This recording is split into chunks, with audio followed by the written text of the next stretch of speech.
دوستان امروز اومدیم تالاب چغاخور، یکی از تالاب‌های بسیار زیبا تو استان چهارمحال و بختیاری و یه سری فیلم برداری‌های خیلی خوب کردیم. امیدوارم که خوشتون بیاد. با هم ببینیم.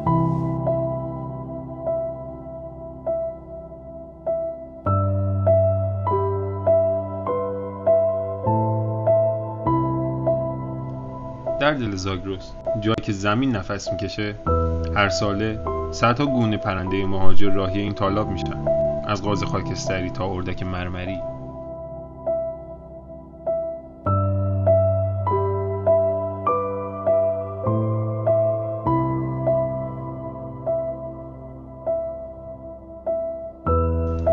تالاب چغاخور یکی از بزرگترین و زیباترین تالاب‌های ایران در دامنه‌های کوه کلار در چهارمحال و بختیاری قرار گرفته.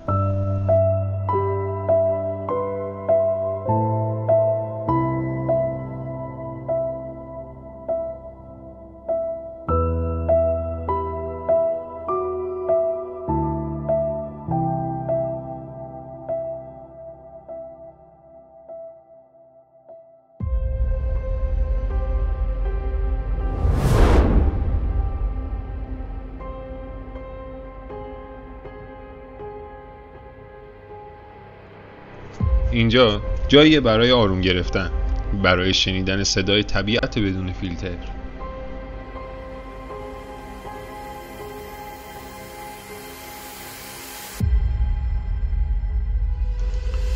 پرنده ها میچرخن، صدا میدن، روی آب میشینن، انگار دارن سلام میکنن به یه روز دیگه.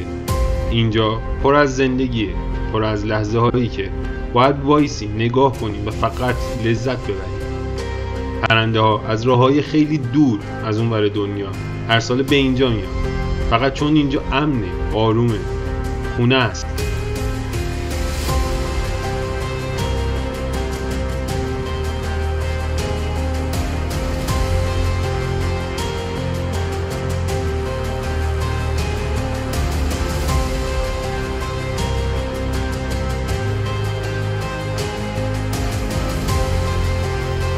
پرندگان پیام آوران آزادی هستند و چغاخور خونه امن اوناست. اینجا قلمروی آوازهای مهاجره.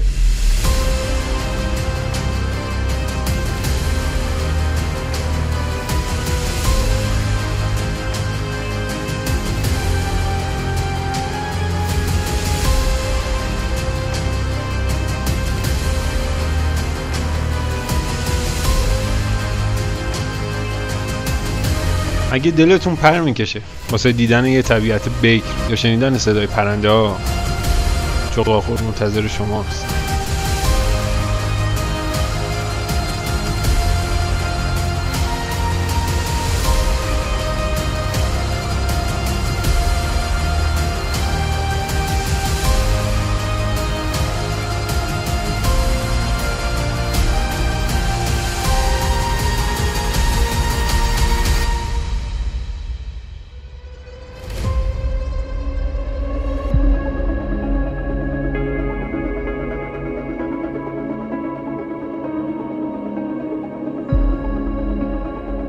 آب زندگیه و تالاب‌ها پناهگاه‌های خاموش حیاتن. چغاخور نه فقط یک جاذبه گردشگری، بلکه ضربان حیات وحش ایرانه.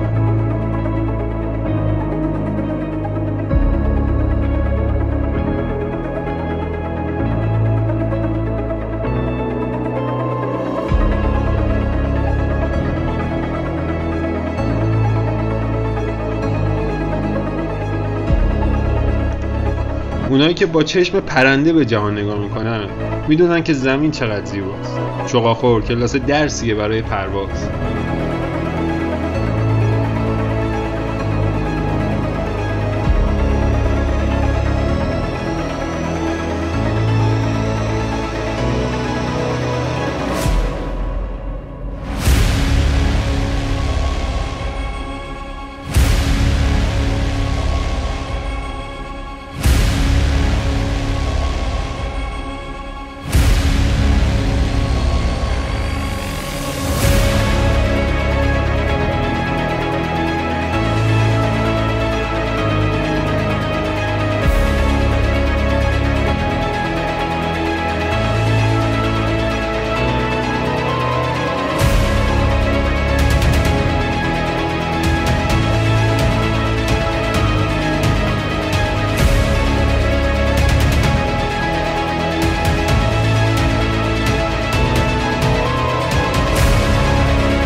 تالاب فقط آب نیست، حافظه زمینه، گهواره زندگی.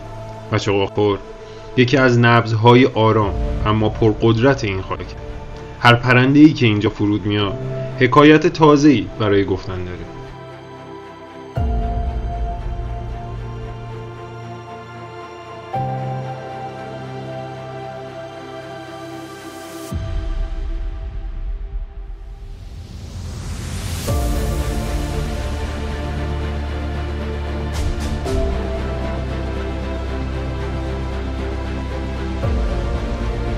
گاهی باید سکوت کرد، باید نشست و فقط دید، شنید، حس کرد. صدای بال پرنده‌ای که از روی آب میگذره، نسیمی که از دل کوه پایین میاد. این سکوت از اون جنس سکوت‌هاییه که آدمو دوباره با خودش آشتی میده.